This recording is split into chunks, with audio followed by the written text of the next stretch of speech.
Subscribe now and press the bell icon. Never miss an update. Hello everyone, स्वागत है आप सभी का महिंद्रास के ऑफिशियल चैनल में। मैं हूं शुभम, आपका मैथ्स मेंटर, और यहाँ पर हम लोग जुड़ चुके हैं एक बहुत स्पेशल एपिसोड जिसमें हम लोग पढ़ते हैं men's magic episode number 14। Men's magic एक ऐसा शो जहां बात होती है सिर्फ और सिर्फ मेंस की, मतलब हम यहाँ पर सिर्फ और सिर्फ मेंस के ही क्वेश्चंस को डिस्कस करते हैं। लास्ट क्लास में हमने एक डीआई पढ़ी थी जिसका आंसर काफी लोगों ने किया भी और क्लास के भी बहुत बच्चों ने तारीफ की, जिसमें आलम जी, साध्वी जी, नीतू जी, निहारिका जी, तनीषा जी, हर्ष जी, अभय जी, सुरभि जी, अभिषेक जी, रिया जी, सारे लोग हैं। और शुरुआत कर देते हैं आज के पहले क्वेश्चन की। जितने भी लोग हमारे साथ जुड़ चुके हैं सारे लोग एक बारी सेशन को लाइक करके शेयर कर दीजिए, जिससे ज्यादा से ज्यादा लोग हमसे यहां पर जुड़ पाए। पहला क्वेश्चन आपकी स्क्रीन पर आ चुका है, जल्दी से इस क्वेश्चन को करके देखें। जितने भी हिंदी वाले बच्चे हैं जल्दी से स्क्रीनशॉट ले लें इस क्वेश्चन का और जल्दी से इस क्वेश्चन को करके देखें। ऐसा क्वेश्चन मैंने कराया हुआ क्वेश्चन है मेरा, इस तरह का मैंने क्वेश्चन बहुत कराया है एक्सीडेंट वाला। तो जल्दी से जल्दी आंसर बताएंगे आप लोग कमेंट बॉक्स में कि किसका क्या आंसर होने वाला है। देखते हम ये हैं कितने बच्चे ऐसे हैं जो सही आंसर कर रहे हैं हमारा यहाँ पर। कम ऑन, बढ़िया क्वेश्चन है, उम्दा क्वेश्चन है, शानदार क्वेश्चन है यहाँ पर। ठीक है, ट्रेन की स्पीड पूछी जा रही है बेसिकली कि ट्रेन की स्पीड यहाँ पर क्या होने वाली है। बहुत शानदार क्वेश्चन हमें देखने को मिल रहा है। पहला क्वेश्चन स्क्रीन पर है हमारे, तो इस क्वेश्चन को करने की कोशिश कर लेते हैं और एक एक लाइन हम लोग यहां पर पढ़ते हैं। तो क्वेश्चन में बोला गया है क्या, the distance between the two stations is 2000 kilometre. ठीक है, जो दोनों की डिस्टेंस है यहां से यहां तक मान लेते हैं। ठीक है, यहां से यहां तक की जो डिस्टेंस है वो हमारी 2000 किलोमीटर है। 2000 किलोमीटर है ना। आगे क्वेश्चन को पढ़ते हैं। क्वेश्चन में लिखा अ train after travelling D kilometre meets with an accident, है ना।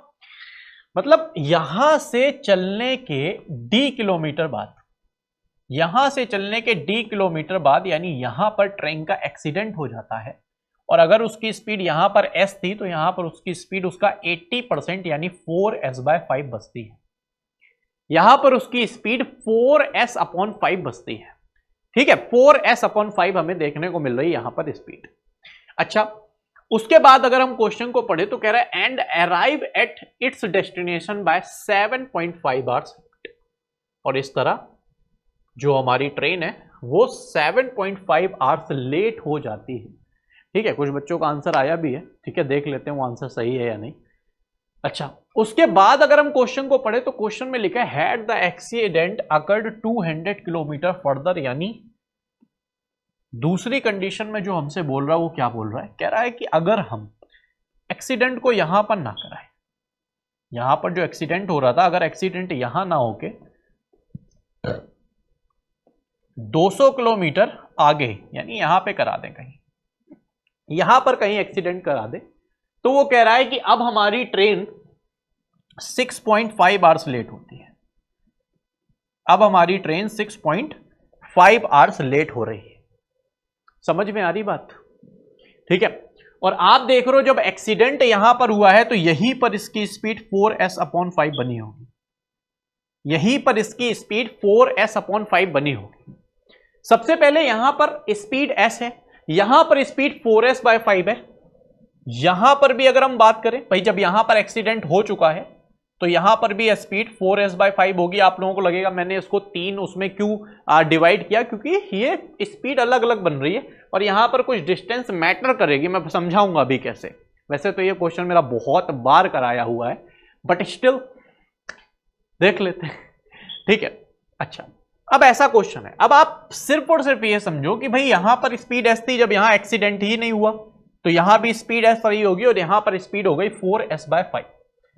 अब अगर हम ये देखें कि ये जो 1 घंटे का डिफरेंस आपको दिख रहा है 7.5 आवर से 6.5 आवर का जो डिफरेंस दिख रहा है 1 घंटे का, ये 1 घंटे का डिफरेंस क्यों आया है, अगर हम इसके बारे में चर्चा करें तो इसको हम समझने की कोशिश करते हैं।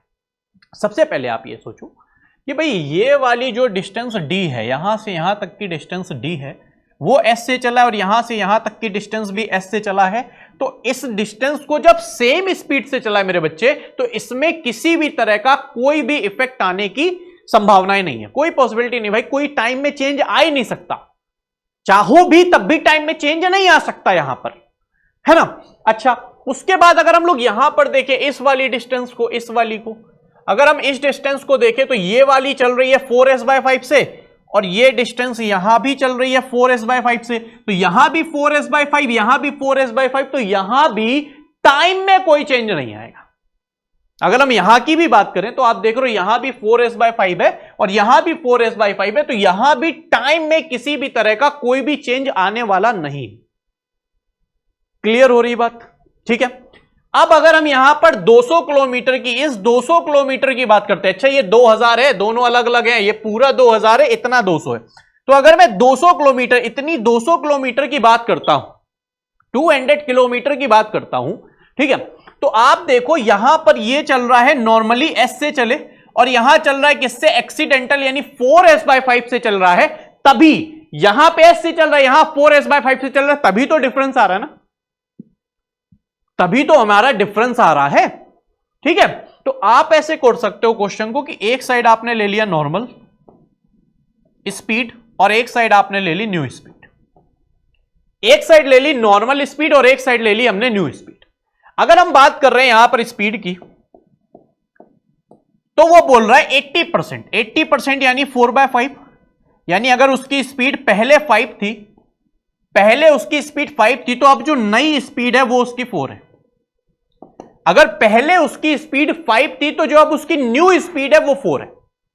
क्लियर हो रही है मेरी बात? ठीक है, अगर स्पीड का रेशियो मेरे बच्चे 5:4 है, तो अगर हम टाइम का रेशियो देखें तो टाइम का रेशियो बनेगा 4:5, टाइम का रेशियो बनेगा 4:5। समझ में आ रहा है? अगर स्पीड का रेशियो मेरा 5:4 है, तो टाइम का रेशियो बनेगा 4:5।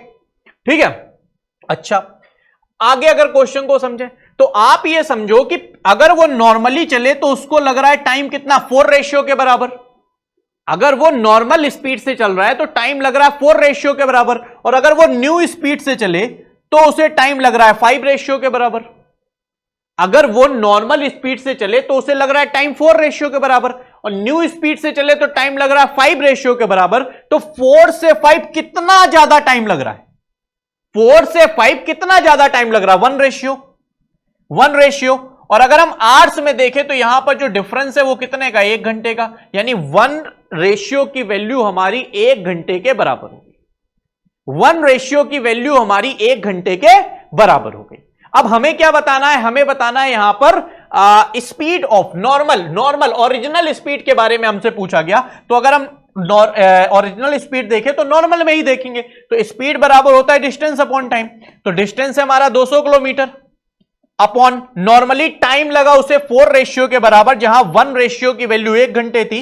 तो हमारा जो आंसर होगा वो बनेगा 50 किलोमीटर पर आवर, 50 किलोमीटर प्रति घंटा, यानी option number second is our correct answer. बहुत सारे बच्चों ने यहां पर कमेंट में किया भी है, 50 किलोमीटर पर आवर और 50 किलोमीटर पर आवर ही हमारा बिल्कुल करेक्ट आंसर होगा।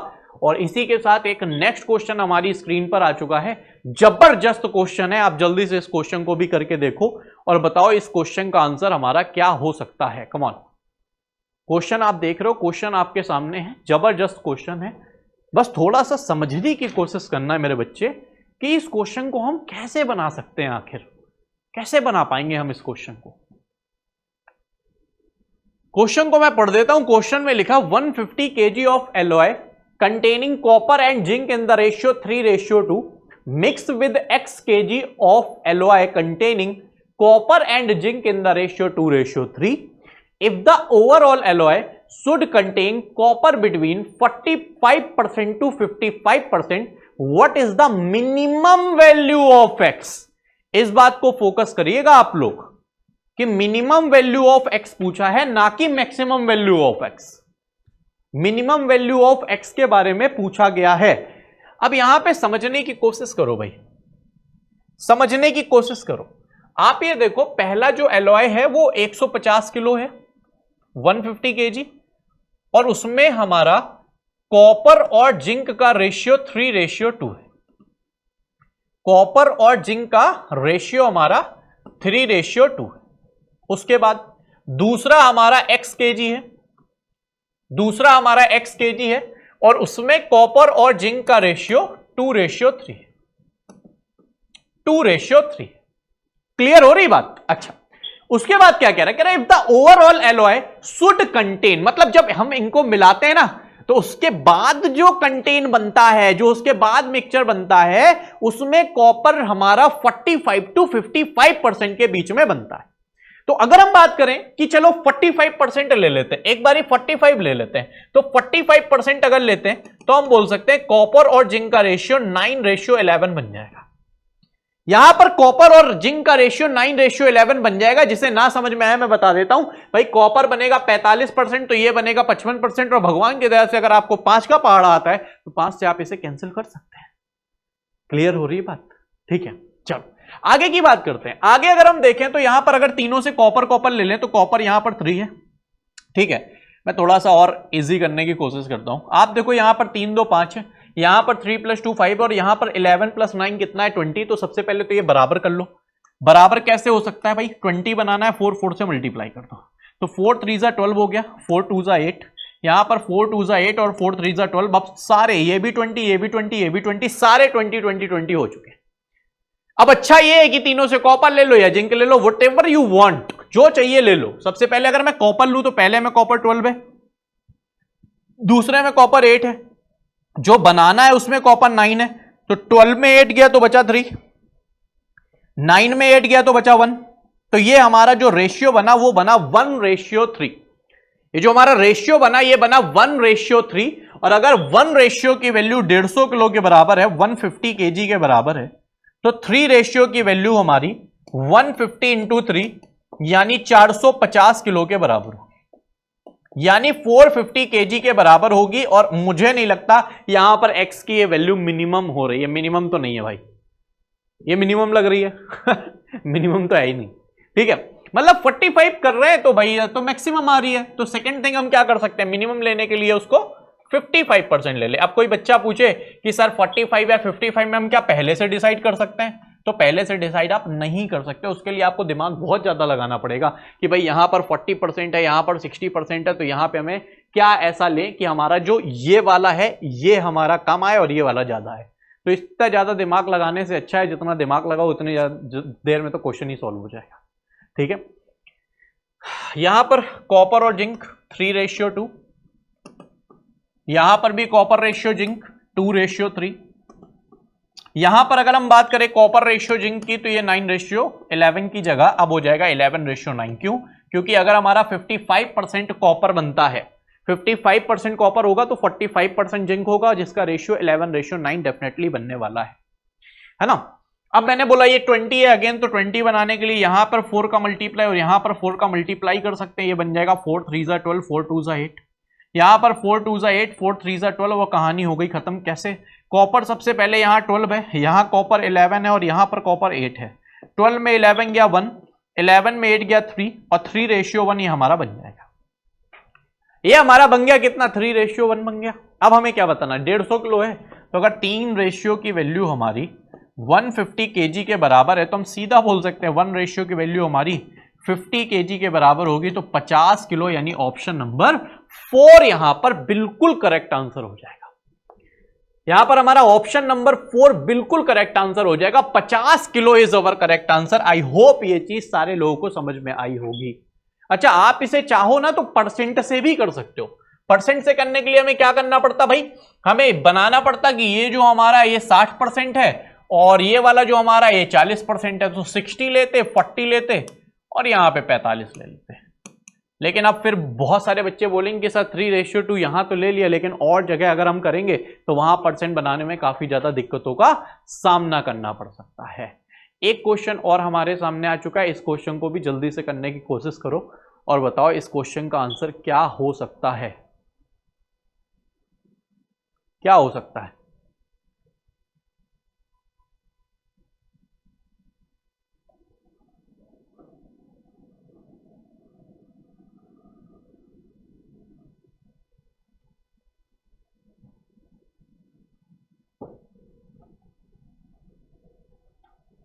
बढ़िया क्वेश्चन देखने को मिल रहा है, बढ़िया क्वेश्चन, उम्दा क्वेश्चन।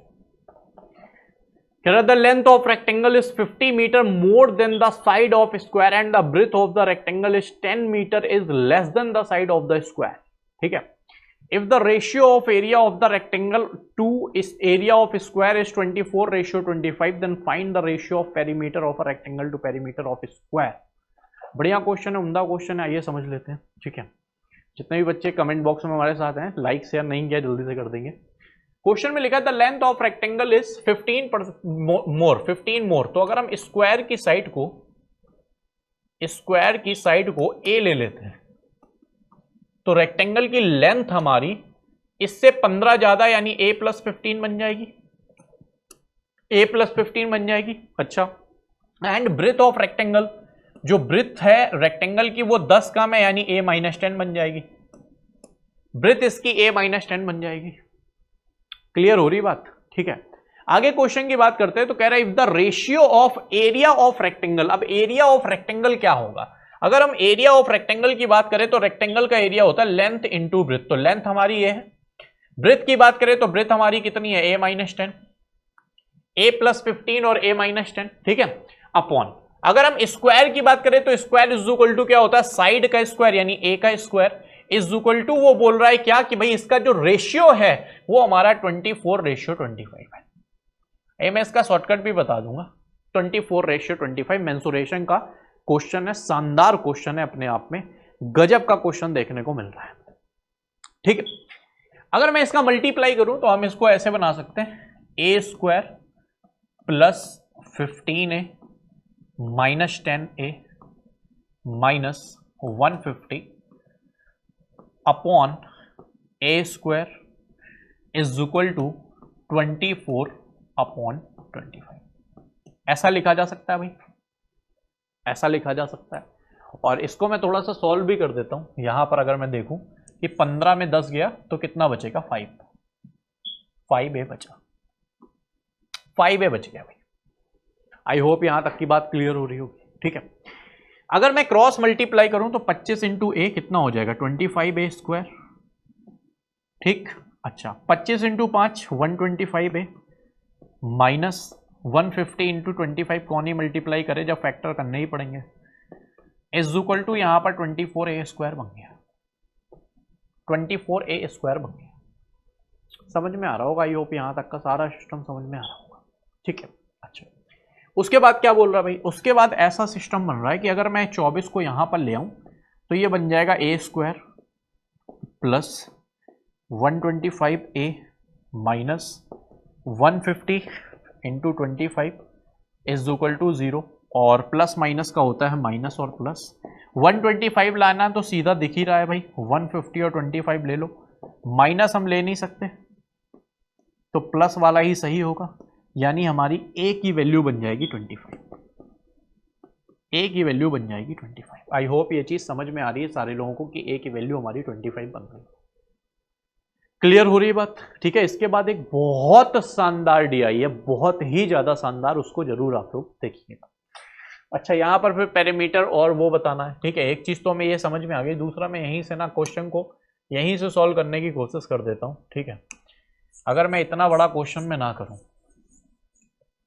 और यहीं से क्वेश्चन को खत्म करने की कोशिश करूँ तो मुझे पता है कि नीचे a² है, और नीचे अगर a² है ना तो इसका मतलब समझते हो, नीचे अगर a² है तो इसका मतलब समझ रहे हो, मतलब क्या है, मतलब इसका सिर्फ इतना है कि नीचे हमारा स्क्वायर बनना चाहिए, नीचे हमारा स्क्वायर बनना चाहिए। अब आप ये सोचो कि हम अगर स्क्वायर बनाना चाहें तो इंटू 4 कर सकते हैं। अगर इंटू 4 करेंगे तो 25 चौको 100 यानी a की वैल्यू 10 आ जाएगी, और 10 अगर आप यहाँ रखोगे तो 10 में 10 गया कितना बचता है, 0, जो कि कोई एप्लीकेबल ही नहीं है। अच्छा, अब कुछ बच्चे कहेंगे सर यहाँ पे तो 5 का 5 भी बना सकते हैं, तो 5 भी नहीं ले सकते क्योंकि माइनस में वैल्यू आ जाएगी। लेकिन अगर मैं ऊपर नीचे 25 से मल्टीप्लाई कर दूं तो ये मेरा बन जाएगा 600 और ये बन जाएगा 625। अब कुछ बच्चे कहेंगे कि सर आपने वो तो आंसर निकाला अभी इसलिए पता चल गया। इतना दिमाग लगा सकते हो तुम कि 15 घटाना है, 10 घटाना है, ठीक है, और यहाँ पे a² बनाना है। तो यहाँ पर a की वैल्यू हमारी 25 बन गई, और ऊपर अगर हम सेटिस्फाई कराएं तो 25 और 15 होता है 40, और 25 में 10 हो गया 15, तो 15 चौको 60 और बिल्कुल हमारा सेटिस्फाई कर रहा है। क्लियर हो रही है यहां तक बात? ठीक है।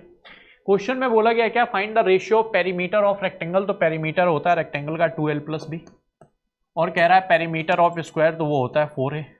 इसको कैंसिल करेंगे, ये बनेगा 2 टाइम्स। ठीक है। l + b की अगर हम बात करें तो l हमारा हो जाएगा 25 और 15 40, b की बात करें 15 तो 40 10 50 5 55 55 हो गया। ठीक है।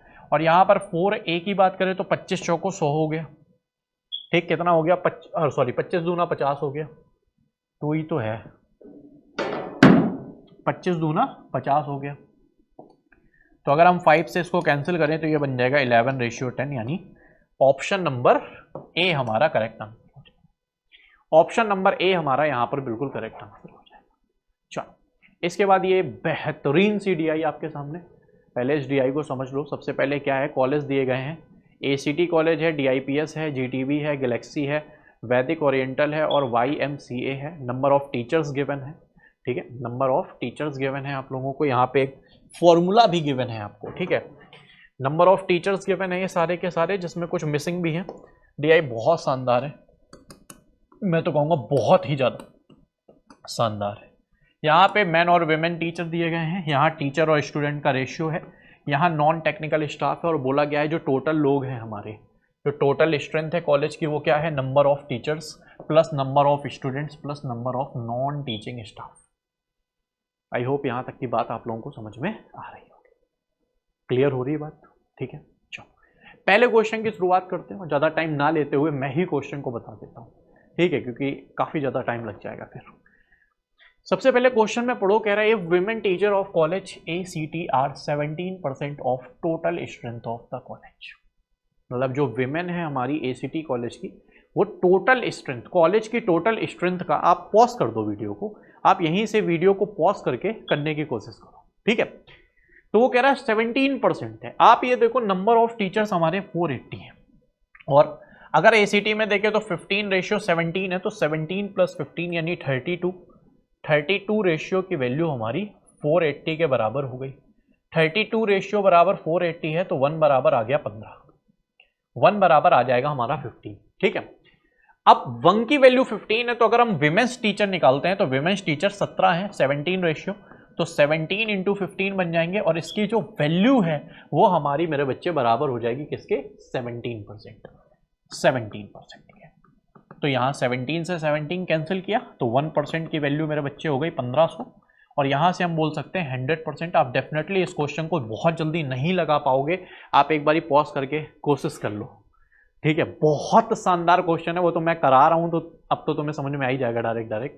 ठीक है, जब मैं कराता हूँ तो तुम्हें हर चीज़ वैसे भी ईजी लगने लगती है, बट ऐसे अपने आप करके देखोगे ना, मज़ा आ जाएगा। तो यहाँ पर टोटल हम बोल सकते हैं, टोटल एसीटी में 1500 लोग हैं, तो कह रहा है what is the ratio of teachers to student of the college. तो टीचर्स की अगर हम बात करें तो टीचर्स तो हमारे 480 है, 480 है। बात हो रही है स्टूडेंट्स की, स्टूडेंट्स कैसे आ सकते हैं, आप देखो 1500 टोटल लोग हैं हमारे, 1500 टोटल लोग, जिसमें 480 तो हमारे टीचर हैं, 480 तो हमारे टीचर्स हैं। ठीक है, उसके बाद जो नॉन टेक्निकल स्टाफ है वो कितना है, 15%। तो 15% जब 1% = 15 है, तो 15% आएगा 225, 15% आएगा 225। ठीक है, तो 480 और 20 500 और 200 700, 700 हो गया, तो 800 में 700 गया तो बचा कितना, 1500 में 700 गया तो 800 बचा, 800 में 5 जाएगा तो 795 बचेगा, 795। ठीक है, तो 795 हमने यहाँ लिख दिया।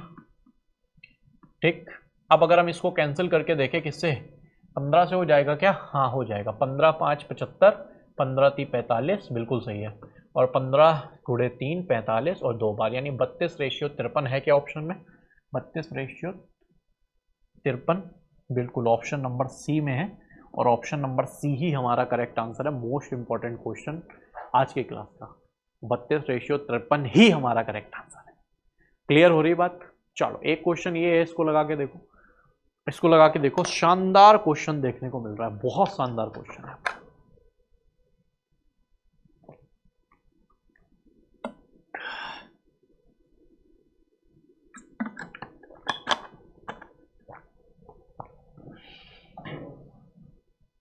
बढ़िया क्वेश्चन देखने को मिल रहा है। कह रहा था विमेन स्टूडेंट ऑफ वैदिक ओरिएंटल कॉलेज, वैदिक ओरिएंटल कॉलेज ये वाला है, तो इसकी कह रहा है विमेन स्टूडेंट,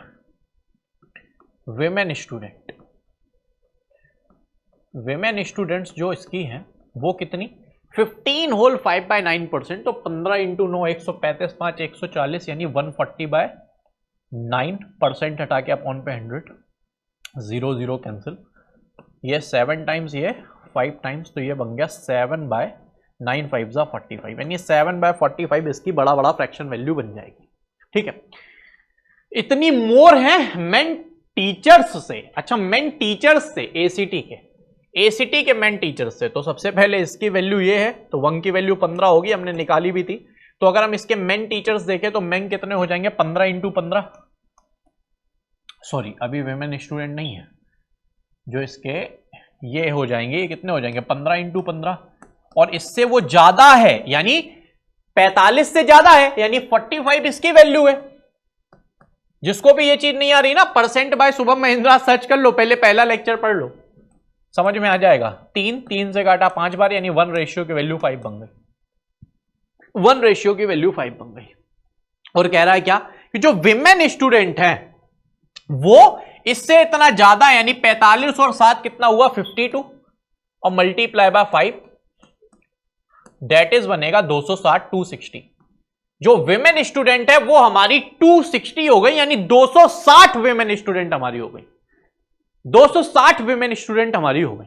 अच्छा, आगे क्या बोला, कह रहा है विमेन स्टूडेंट और मेन स्टूडेंट्स का जो रेशियो है, स्टूडेंट्स में अगर मैं देखूं मेरे बच्चे, स्टूडेंट्स में अगर मैं देखूं तो मेन रेशियो विमेन यहां पर 14 रेशियो 13 है, तो अगर 13 रेशियो की वैल्यू 260 है तो 14 रेशियो की वैल्यू 280 होगी, 280 होगी, 14 रेशियो की वैल्यू 280 होगी। और ये बात हो रही है किसकी, वैदिक ओरिएंटल कॉलेज की।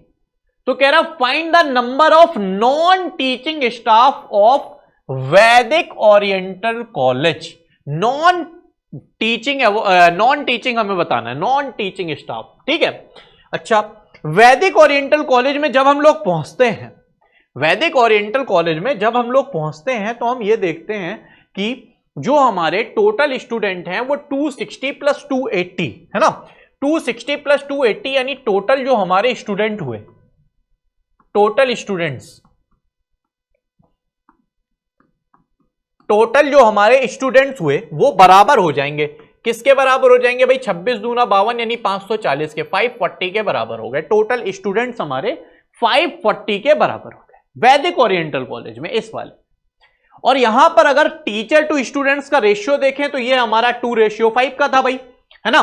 टीचर रेशियो स्टूडेंट हमारा 2:5 का था, यानी 5 रेशियो की वैल्यू 540 के बराबर है, ठीक है। तो अगर हम टोटल देखें 5 + 2 7 रेशियो की वैल्यू किसके बराबर होगी, तो 7 रेशियो की वैल्यू के लिए इसको हमने कैंसिल किया, ये बना 108, तो ये बन गया 7 8 7 56 यानी 756 के बराबर हो गया।